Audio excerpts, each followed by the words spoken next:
Ngayong araw nga mga kabakeks ay kailangan nyo ko i-congratulate at kung bakit, tapusin nyo ang aking video. At yun na nga mga kabakeks, maaga nga ako nagising ngayong araw na to para maumpisahan ko na nga lahat ng dapat umpisahan ngayong umagang ito. At dito nga sa aking kalandigato mga kabakeks, ako nga ay nagsalang na ng tubig para mapakuluan na at makapagkape na. At ito nga palang aking halaman mga kabakeks, lumalaki na siya. Sana nga talaga mga kabakeks ay magtuloy-tuloy ang paglaki ng aking halaman at baka mapabunga ko pa yan mga kabakeks. O saan ka pa? Pag napabunga ko talaga yan ay naku, gagawa na talaga ako ng mini garden ko dito sa aking likod. At dito nga sa aking kusina ay nagready na nga ako ng aming almusalin. Ito nga munang luncheon meat ang aming uulamin.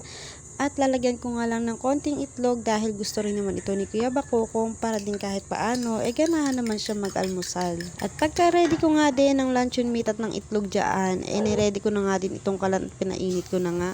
At itong sunny side out na itlog ay ulamin nga to ni Baby Bakekang para naman siya ay makakuha ng konting sustansya. Hindi pwede sa kanya yung lagi-lagi na lang na dilata-dilata. Hindi naman yun healthy para sa mga babies. Hindi ko tulad ni Kuya Bakoko nakakain na yung kahit paano na kung ano-ano ng mga gulay, ng mga masustansya. Si Baby Bakekang nakasalalay pa rin sa atin ng mga pagkain na dapat niyang kainin. Kaya naman para sa breakfast ni Baby Bakekang natin ay ito munang sunny side out egg para masayahan din siya dahil napakahilig din sa itlog ng Baby Bakekang natin. Para siyang si Kuya Bakokong nagmana pa nga sa akin. At syempre dahil breakfast nga ito, magsasangag tayo ng aking kanin.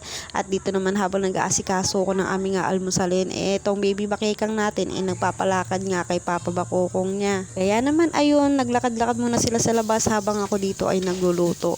Dito na nga din ako sa kalandigatong nagsalang ng aking sinangag para naman masarap-sarap talaga ang lasa ng sinangag. Alam niyo naman kapag dito talaga nagluluto sa kalandigatong iba talaga yung sarap ng pagkain. At ito nga mga kabakis, hindi pa nga ako natatapos magluto ng sinangag, nandito na ang aking mag-ama o nagpapaaraw. Sabi ko nga dyan, may vitamins pa yung araw, wag mo na silang sumilong. Pero dahil naiinitan na nga daw si Mr. Bakokong sumilong na nga siya at baka daw siya'y mangitim pa, aroy baka naman sobrang puti niyan. Sabi ko na nga lang din ay sige na nga kako, baka mabawasan pa yung natatagong puti. Ay nako. Baka ako'y masisi pa pag ikaw'y nangitim, Mr. Bakokong. At yan nga mga kabakeks, tamang kwentuhan lang kami ni Kuya Bakokong at ni Mr. Bakokong habang nag-aalmusal ng aming masarap na almusal.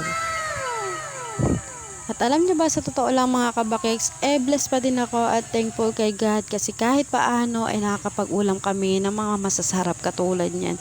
Hindi man iyan yung sobrang sarap para sa ibang mayayaman pero para sa amin ay napakasarap na niyan. Dalot ng mga bata kami, danas talaga namin yung wala kaming ulam.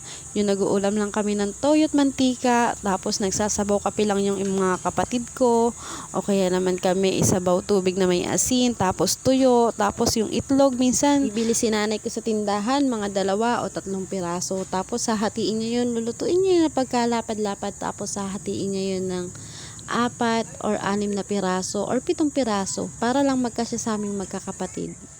O siya, tama na nga yung chismis mga kabakek sa pakaaga. At dito nga ay pinaliguan ko na nga ang Baby Bakekang natin dahil init na init nga siya dahil sobrang init nga naman talaga ng panahon ngayon, hindi ba? Kaya naman mga kabakeks, bago ko nga umpisahan ang aking mga gawain dito sa aking bahay, iniliguan ko na nga ang aking Baby Bakekang na maginhawaan din siya dahil sobrang init talaga ng ating panahon. At pagkatapos ko nga din liguan dyan si Baby Bakekang mga kabakeks, binihisan ko na nga din para maibigay ko nga din siya kay mami.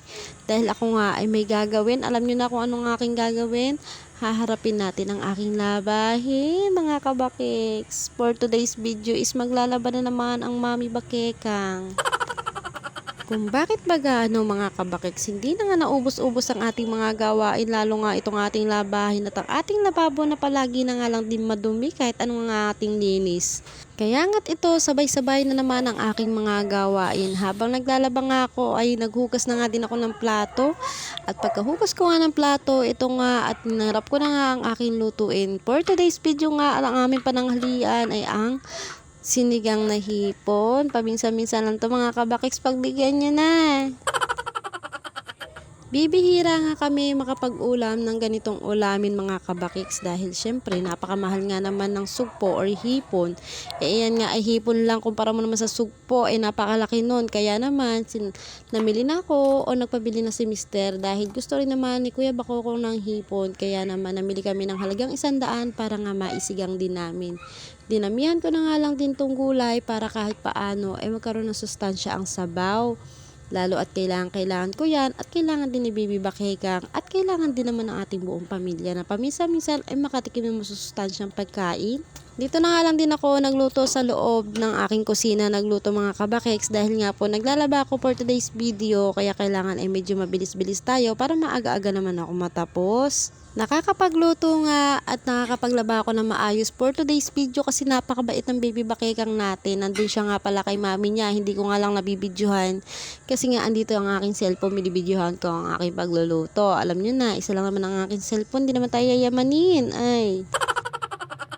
Kaya naman, ayan, nakapagluto ako ng maayos agad-agad dahil tingnan nyo naman ang Baby Bakekang. Oh, napakabait, diba? Nood-nood lang siya dyan sa may kuna niya, nagpapalapag at hindi nga nagiiyak. Napaka-very good niyan for today's video.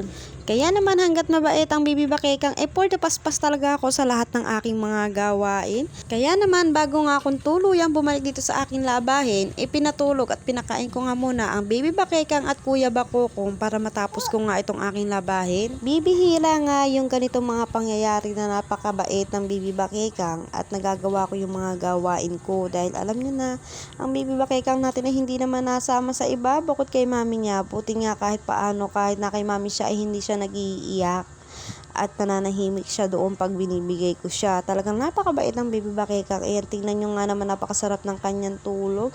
At kung bakit nyo ako dapat i-congratulate mga kabakekang dahil nakatapos ako ng maaga sa aking labahin. O diba, for the go!